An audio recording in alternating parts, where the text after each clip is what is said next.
কিরে, সন্ধান পেলি? আরে তোমার কথা শুনে আজ মাসখানেক ধরে বনে বাজারে ঘুরে ঘুরে হাড় মাটি হলো, একটুও দেখতে পেলুম না। কার সন্ধান করছিস রে? গেছো বাবার। গেছো বাবা? সে আবার কে রে? জানিস না? বিশ্ব শুদ্ধ লোকটাকে জানি। গেছো বাবার ব্যাপারটা কি শুনি। বাবা যে গাছে চড়ে বসবে সেই গাছই হবে কল্পতরু। তলায় দাঁড়িয়ে হাত পাতলে যা চাইবি তাই পাবি রে। খবর পেলি কার কাছ থেকে? ধোকর গায়ের বেকু সর্দারের কাছ থেকে।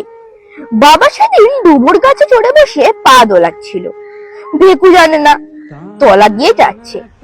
মাথায় ছিল তার এক হাড়ি চিটে গুড়, তামাক তৈরি করবে। বাবার পায়ে থেকে তার হাড়ি গেল টলে, চিটে গুড়ে তার মুখ চোখ গেল বুঝে।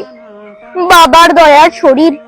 বললে, ভেকু তোর মনের কামনা কি, খুলে বল।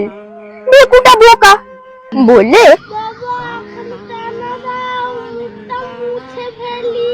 যেমনি বলা অমনি গাছ থেকে খসে পড়লো একখানা গামছা।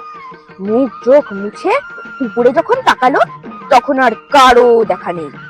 যা চাইবে কেবল একবার, ব্যাস। হাই রে হাই, সাল নয় দোসাল নয়, শুধু একখানা গামছা। ভেকুরের বুদ্ধি কত হবে।